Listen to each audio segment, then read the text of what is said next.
This is it's a tragedy when political violence rears its head. It was a tragedy when political violence was rearing its head earlier this summer in Minnesota, when a legislator and her husband were gunned down in their own home.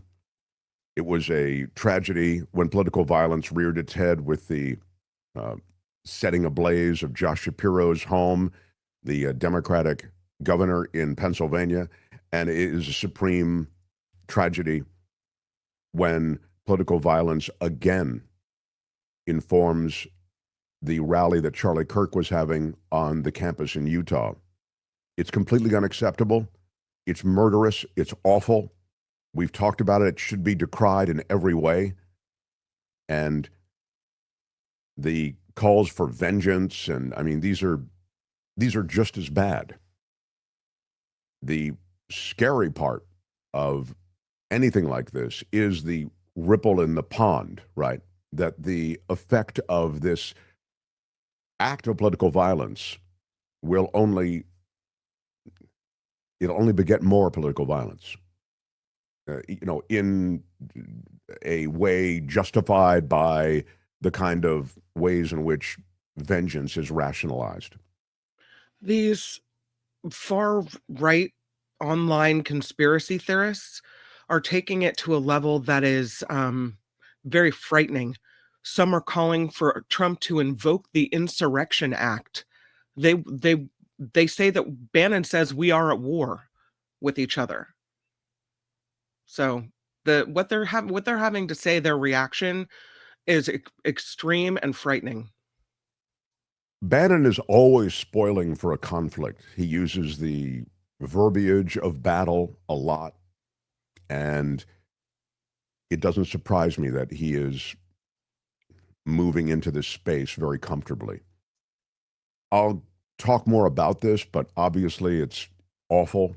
The calls for vengeance, the ways in which we might see rallies and calls for violence celebrated in any way, those scare me.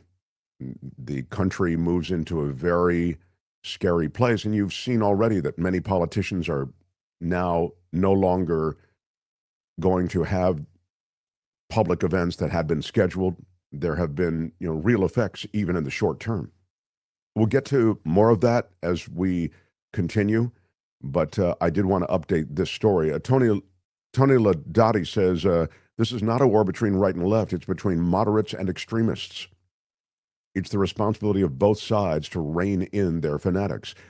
Great comment. Thank you, Tony, for the $10 super chat. And I completely agree. I mean, obviously, political violence is an outgrowth of fanaticism. It stands to reason.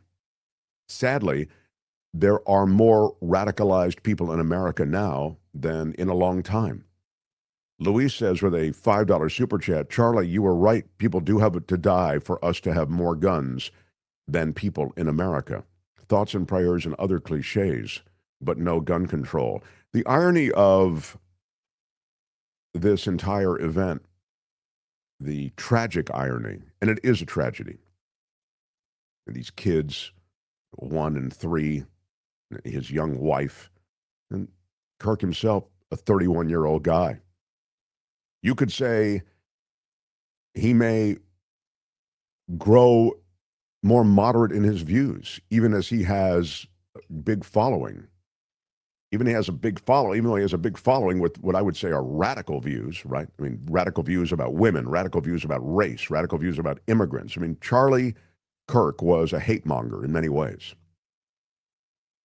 He could have moderated those positions. Now, maybe he would have become more radical. I don't know. But all I'm trying to say is having his, life snuffed out at 31, we'll never know. But the way in which now there is this call for vengeance is very much in keeping, I would say, in general, with right-wing radicalism. Right-wing radicalism far outpaces the radical left. You can scheme it out any way you want and tell me I'm wrong and it's equal on both sides. No, it's not. And the reason I say this is look at earlier this summer. When they set Josh Shapiro's, the Democratic governor of Pennsylvania's home on fire, did you hear calls for vengeance? When they killed the Minnesota legislator and her husband in her home, did you hear calls for vengeance? This is a different crowd. And so it's in that context that this act of political violence exists. We're going to talk more about this, I'm sure, in the days ahead, but I just wanted to, let's just be fair about the state of the state. Now, the verbiage that's coming is extraordinary. And prior, and I will get to, I'm going to try to take this in chronological order. So I'll get to the arrest of the perpetrator, and I'll get to who he was, and I'll get to it quickly. But I do want you to be aware of, because we are talking about a period of political violence and an atmosphere that is supercharged right now. And remember, it's supercharged by verbiage, by rhetoric. And so Randy says, Trump told reporters yesterday that we have radical left lunatics out there and we need to beat the hell out of them. So much for the president acting as a leader and being a calming voice now. Yeah, exactly. By the way, I'm not going to be able to continue to speak extemporaneously and try to stay on a schedule with things that I want to get to, because this show is not scripted. If I have to read and acknowledge every comment, so you feel free to, and in fact, I appreciate you putting comments up there, but I want to explain kind of why it's going to seem like I'm ignoring some of them, because I'm getting to something, and every time somebody says something and I've got to react to it, it takes me off the track. So of course it's true. And that comment is very much on the theme that I do want to get to, which is the rhetoric is supercharged. So even before the arrest, even before we knew anything, Trump was talking about the lunatic left. And not just Donald Trump, but his son. I saw this on Sean Hannity. Again, this is now before there had been any sort of ID of who this guy was. The Eric Trump appearance on Sean Hannity's show was all about how the Democrats have created this environment, and the persecution of my family, the Trump family, is how we got here. Go ahead, Albert. America Great Again movement, and he put his heart and soul and every aspect of his effort into it. And then to see the blood gushing out of his neck today, the truly traumatizing sight, when all you saw in that crowded audience was just love. I mean, kids who were engaged in the political process, who finally wanted to get involved with politics for the first time maybe ever, right? I mean, something that 10 years ago was so dull until my father reinvigorated it. And now you had the next generation, a kid who is 31 years old, who was out there giving it absolutely everything and electrifying these kids, and today he's gone. And it's just, it's hard to fathom. We've seen enough death. We've seen enough senseless killings. And Sean, let me leave it with this. I'm sick and tired of seeing the bullets. They're only going one way. Again, first it was my father. Then you saw what they tried to do to Kavanaugh. Then you saw what they did to Steve Scalise. Now they just killed Charlie Kirk. I've gotten more envelopes of white powder, as has Don, as has everybody in our entire family. When does the senseless nonsense stop? And when is there accountability from MSNBC and NBC and everybody else who just fosters this hate every single day, including today, right after that incredible man right there was killed? It's enough. I've had the same experience. I don't talk about it publicly. There's a lot we go through. I spent about an hour on the phone with you and Laura the other night, and you were describing a chapter that you're writing in a book that's coming out. And we talked at length about all that you, your brothers, your sister, your entire family, Melania, your father, more than anybody, has gone through. And really unprecedented rage and hatred. And it's almost like, I wonder if we become numb to the words and what impact all those words, dehumanizing your father, has had, and dehumanizing people in the movement. Words matter. I mean, yeah, words matter. Stop here for a second, Albert. I will return to this. Again, this is a cut before they'd made the arrest, before they made the ID. I'll get back to that cut. But what a cherry-picked history, even just recent history, Sean Hannity has. You're telling me that it's unprecedented, the kind of criticism of Donald Trump, the othering of the Trump family? What happened to the Obama family when they were in the White House? They were eviscerated by the right. They were pulled apart in ways that were horrible. I'm just talking about the rhetoric associated with Barack Obama and his presidency. So don't tell me about everything happening under the Trump presidency and the criticism of the Trump family. Obama and his family were positively pulled apart by the right, by Fox News Channel and others like it. Continue, Albert. Had been assassinated. We knew he was shot. And, over at MSDNC, they're blaming the victim. Pritzker is blaming your father. But this has been 10 years. You're chronicling all of this. Most people don't know the backstory of all that you had to live through and your family has had to live through.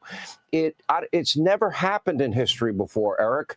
And I don't know if there's anybody we can appeal to. I don't hear anybody on the left, maybe with the exception of John Fetterman, that, wants it to go away. Well, that's right, Sean. I wrote a book about this. I released it 2 days ago. It's called Under Siege. It is exactly what we're dealing with right here. And I said in it, they tried to impeach my father multiple times. They went after our kids. They tried to break up our family. They tried to bankrupt us. They try and put us, our company out of business. They subpoenaed the hell out of all of us. They pulled him off the ballot of Maine and Colorado. They gag ordered him. They took his free speech away from him. They did so much more. And then they tried to shoot him. They tried to shoot him twice, right? And I said this on your show. I said this before Butler, Pennsylvania. I said they've tried everything. And this is what Under Siege is all about. This is what the book is all about. They tried to do everything. Now he gets into the book. But what I'm trying to give you in that cut is a sense of what the right is saying and what they're doing and the rhetoric that's out there. And, obviously, when you look back at the history of Trump and the Trump organization, they ran a fraudulent charity. They were literally barred from running a charity in New York. You can say that was some kind of, jihad against them, but that's the real judgment of a court. Also, the settlement of Trump University for $25 million as a fraudulent university. This is a family, and you talk about they're after our businesses. They're after your businesses because your businesses are committing fraud at every turn. And even as you ascend to the presidency, you and the Trump family have looked to enrich yourselves in every way possible. The meme coins, the setting up of the platform for crypto trading, all of this. So don't tell me that these attacks on your family are baseless. Quite the contrary. I think the family's done quite well. You've made, by estimates that we know about, and these are in published reports from the New York Times and elsewhere, anywhere from $4.5 to $5.5 billion off the presidency. So we're not even through the first year. So that's the criticism of the Trump family. But you can see how this rhetoric can whip up the kind of resentment. And I'm sure if I felt attacked by, and I felt my family attacked, this is the kind of defense I would put up. But it's because of the linkage to political violence that this rhetoric becomes so dangerous. Now, Trump also commenting on this, jumping on the radical left. Give me that, Albert, and then I'll get to Trump's announcement on this was him just commenting on, and I want you to pay specific attention here to the fact that Fox, it seems in this moment anyway, is this that Ainsley, whatever, is she the one on the couch there with, anyway, they're trying to say, hey, there are radicals on both sides, right? And Trump says, not really. No, the radicals are on the left. Here we go. What do we do about our country with that? Because we have radicals on the right as well. We have radicals on the left. people are watching all of these videos and cheering. Some people are cheering that Charlie was killed. How do we fix this country? How do we come back together? I'll tell you something that's going to get me in trouble, but I couldn't care less. The radicals on the right oftentimes are radical because they don't want to see crime. They don't want to see crime. Worried about the border. They're saying, we don't want these people coming in. We don't want you burning our shopping centers. We don't want you shooting our people in the middle of the street. The radicals on the left are the problem. And they're vicious and they're horrible and they're politically savvy. Although they want men and women sports, they want transgender for everyone, they want open borders. The worst thing that happened to this country, because I've already solved inflation, costs are down. Look at energy costs. You're going to have $2 gasoline pretty soon. I've solved just about every problem. The worst thing that happened to our country is when we let 25 million people in, many of which, and I say 80%, should not be in our country. They emptied their prisons into our country. They emptied their mental institutions, insane asylums. You don't know what that is. That's seriously, you know what that is? A mental institution on steroids, okay? They emptied out insane asylums, crazy people into our country by the millions. And it's it's the hardest thing. We have a border now that's totally secure. Nobody came in. So this is this morning. I want to remind you, this is on the heels of the apprehension of the guy who murdered Charlie Kirk, and Trump segues in this television appearance to attacks on immigration, peacocking about the economy, which of course it's all a concocted mess of facts, right? He's completely, the economy's is not trending in a good direction at all, and talking about the border, et cetera, and slamming the radical left, as he puts it. So he actually said the radical right, they're just mad about crime, as if that's so. He makes excuses for the radical right, but the radical left, boy, those are the people we need to really go after. And this rhetoric is one-dimensional on some level, but it's landing with so many people, and so it's radicalized many on the right. And the assassination of Kirk, this is and I'm sure there are those who don't want, it is an assassination. It's a political assassination. It may energize a lot of those who are already radicalized. What happened with the apprehension of this guy is interesting also as it relates to Trump, because there's a theater and performative aspect to this presidency and this man, Donald Trump, which doesn't reflect a humanity. It reflects again, an adherence to the theater of the presidency, the messaging associated with the presidency. And so it was that they apprehended Charlie Kirk's murderer, and we'll tell you more about that in a moment. But Kash Patel, who had already screwed up this investigation in so many ways, the FBI, they're now peacocking about it. But the reality is, Kash Patel and the FBI, now populated with a bunch of loyalists, they got rid of the FBI station chief or regional head there in Utah. Why? Because she was a DEI hire. You don't get to run an entire region for the FBI because you're some DEI hire. It's really a offensive notion. But in any case, Patel made a mess of this. I mean, he announced that they had a suspect when they didn't. They'd apprehended somebody and they hadn't. Then he had to walk that back.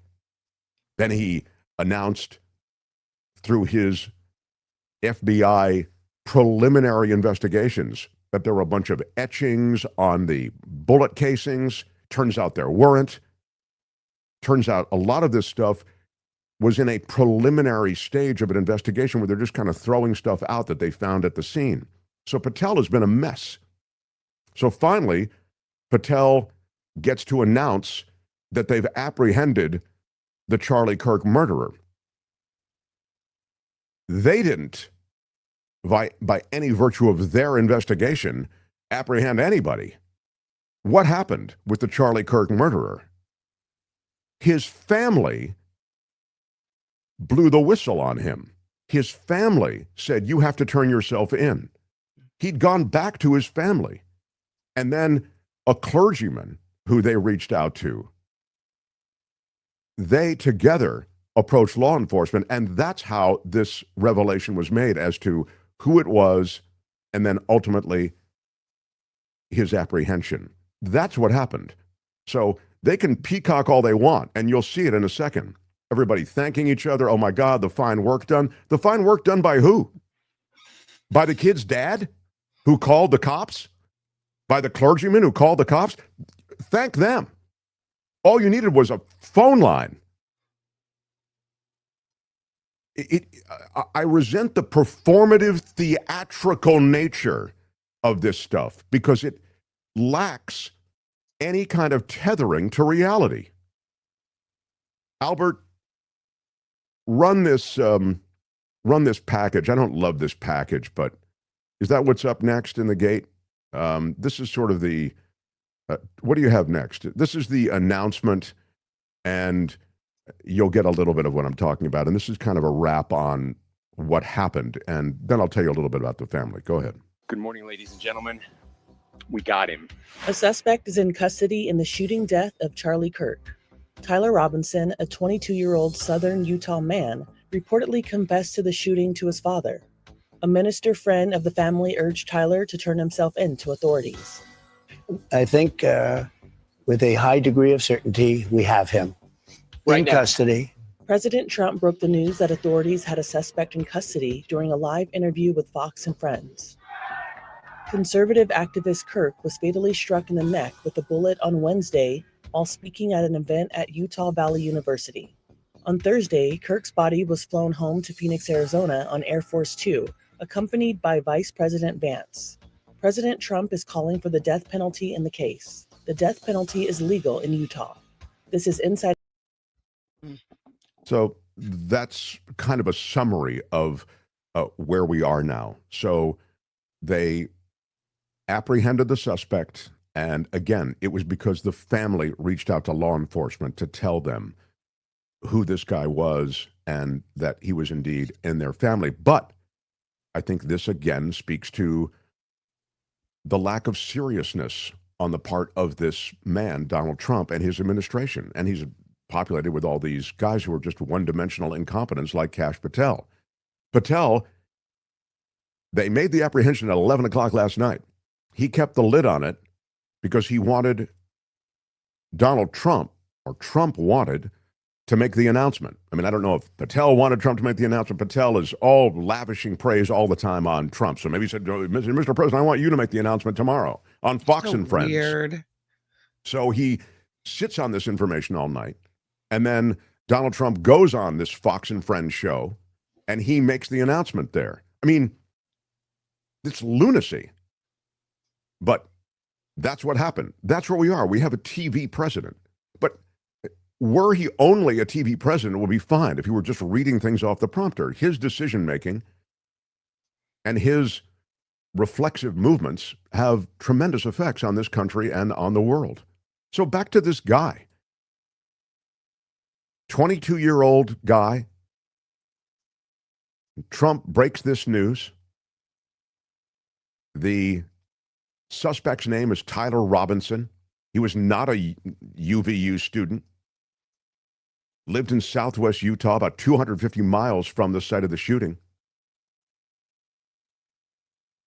He was charged with state felony offenses, aggravated murder. That carries the possibility of the death penalty. Obstruction of justice, discharging a weapon, all of that stuff. So Trump said, essentially, somebody very close to him turned him in. Those were Trump's words on that Fox show.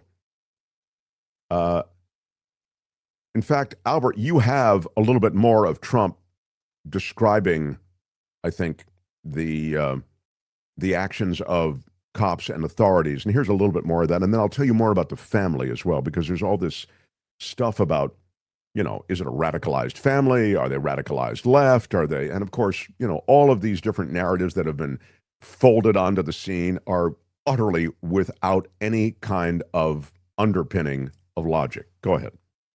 Any updates on the suspect? Yeah.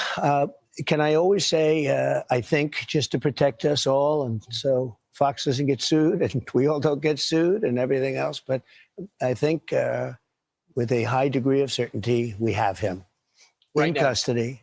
Okay? In custody. Everyone did a great job. We worked with the local police, the governor. Everybody did a great job. You know, getting somebody that you start off with absolutely nothing. And we started off with a clip that made him look like an ant that was almost useless. We just saw there was somebody up there. And so much work has been done over the last 2.5 days. You know, it's amazing, actually, when you start off with that and then all of a sudden you get lucky or talent or whatever it is. But yeah, I think we're in great shape. Mr. And President, he's in custody. your suspicion was that he was radical left, and now you have more information. What can you share with us about his ideology? Yeah, Lawrence, let me just, and by the way, Lawrence is doing a good job. What's going on here? Job. Yeah, I'll tell you what, I'm very proud of you. Thank you, sir. I said you were going to do well. But yeah, I think that I don't want to go too far. I'd like to tell you some stories at how it happened, but essentially somebody that was very close to him turned him in. And that happens when you had some of those good shots. Somebody is going to say, whether it's a parent or whatever, I'd rather not say right now. They're going to announce it today, sometime later, probably talk about that. But somebody close to him turned him, you know, they said, whoa. It's interesting where we had very good pictures, but not great, not perfect. And when you look at it, what happened is somebody, and this happens a lot. It happened with the crazy Boston bomber. It happened with others. Somebody that's close recognizes even a little tilt of the head, which nobody else would do. And somebody that was very close to him said, that's him. And essentially went to the father, went to a U.S. Marshal, who was fantastic, by the way. And the person was involved with law enforcement, but was a person of faith, a minister. And brought him to a U.S. Marshal, who was fantastic. And the father convinced the son, this is it. And again, I'm always subject to be corrected, but you know, I'm just giving you, based on what I'm hearing, they'll give you a much more active. I just heard about it 5 minutes before I walked in. As I'm walking in, they said, looking real good. They have the person that they wanted. So you have breaking news, don't you? We know that's not true because they made the arrest at 11 o'clock last night, didn't they, Kim? I thought they made the arrest overnight. It was late last night, yeah. Yeah, so I mean, you don't tell me that you just found out about it 5 minutes ago. Again, I'm not trying to bust Trump on everything, guys. I in fact, you know, I sometimes turn myself into a pretzel trying to justify or understand or figure, might this work better? But I mean, you know, once again, it's just crazy that he withheld this information so he could appear on this morning show and speak to his audience and break this news of the apprehension. There's a lot of theater here. Yes, the clergyman reached out to U.S. Marshal, and that's how the whole thing happened. But it wasn't some triumph of FBI investigation or any other sort of investigation on the part of the federal government. A family member of Robinson's told investigators that the 22-year-old had become, quote, more political in recent years. This is coming from the governor of Utah. He described a recent dinner conversation between Robinson and one of his family members that was relayed to investigators, wherein Robinson apparently mentioned that Kirk was coming to UVU. They talked about why they didn't like him and the viewpoints that he had. The family member also said that Kirk was full of hate and spreading hate. Investigators found that Robinson drives a gray Dodge Challenger similar to the one believed to be used by the shooter on Wednesday. The vehicle was spotted arriving on campus around 8 in the morning. His appearance of being radicalized, it's sort of hard to find. He was brought up in what appears to be a typical suburb of in Utah.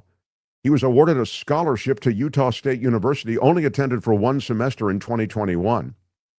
A neighbor said that he was smart, quiet, and never caused any problems. I mean, that sounds so familiar when you ever hear about these people.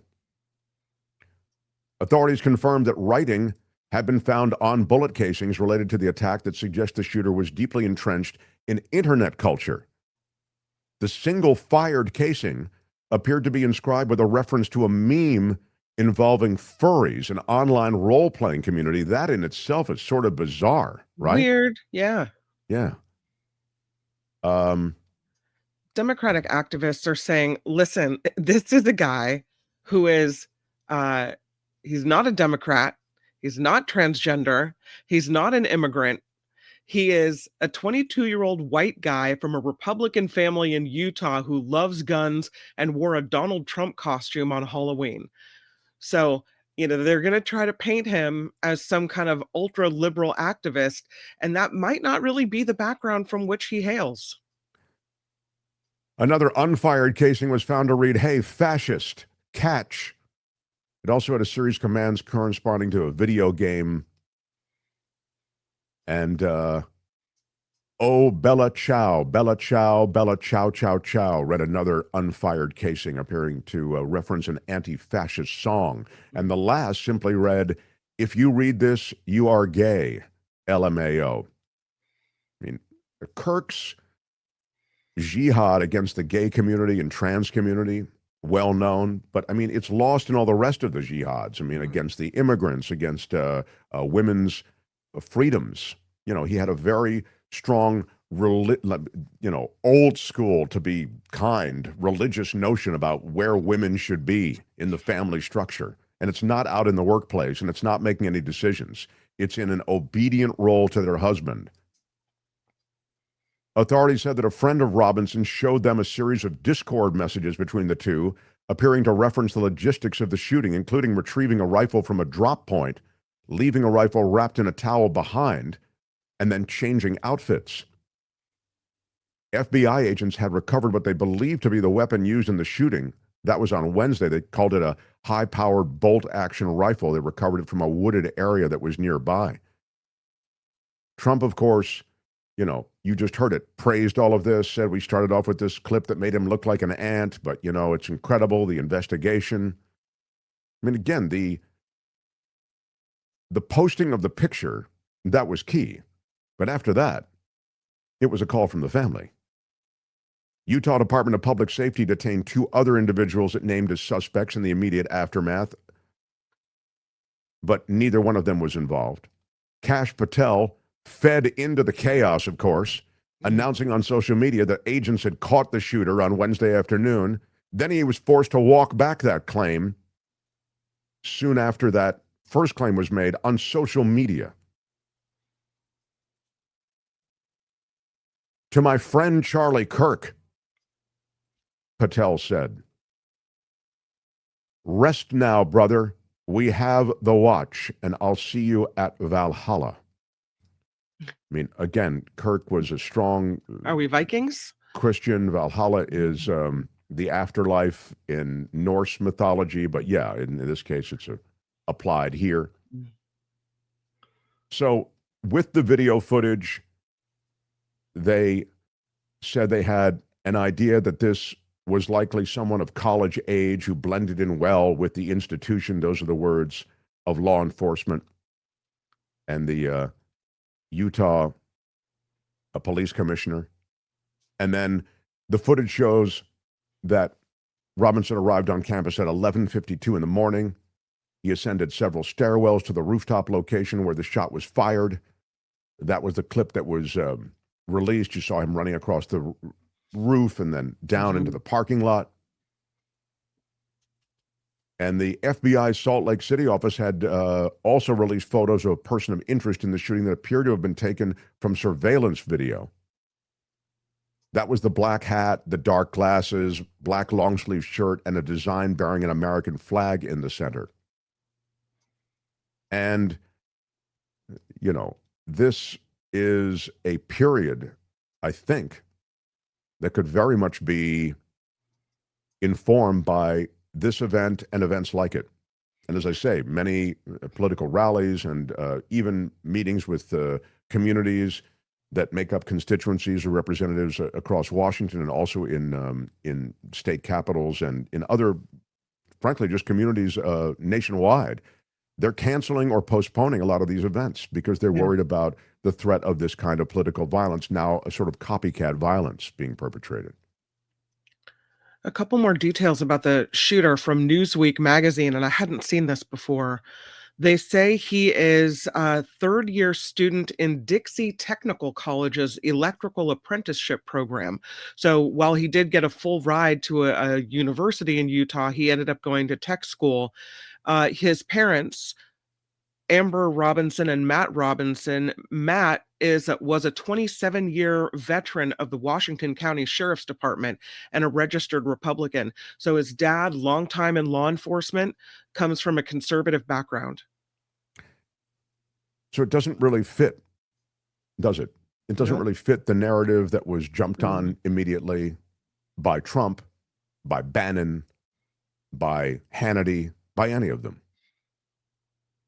So, I mean, you can build whatever narrative you want. Obviously, we see evidence of that regularly, but it doesn't fit the narrative that we were hearing about. I do think what you're seeing is the ineptitude of the FBI under Kash Patel, the ridiculousness of firing competent FBI professionals and replacing them with loyalists who don't know what they're doing. Kash Patel can't find his butt with both hands. And he is the guy who is running the FBI. They have 1,000 agents over on the Epstein files looking for Trump's name, trying to dry clean all of those. They're trying to tee up political prosecutions of one sort or another.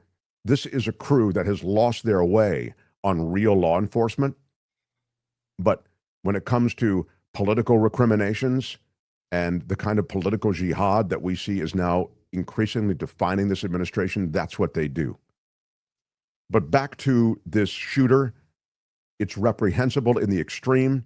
It's unacceptable. And for those cheering it, I would say, maybe you just don't get it. It's wrong in every way, and it will beget a bunch of other copycat creations that create a political environment that's already, just in the less than a day since they've apprehended this guy, an environment that's supercharged with violence and the threat of violence. And of course, it doesn't help that there are calls for violence, and you call them the lunatic left, and you call them, I mean, the lunatic left, I keep hearing it. And you can say, well, Mark, it's just a thing that they've done that for, yeah, but what I'm seeing from the right, as manifested by the Bannons, Hannitys, Laura Ingrams of the world, is a complete othering of the left. You just don't hear that kind of rhetoric in general from the left.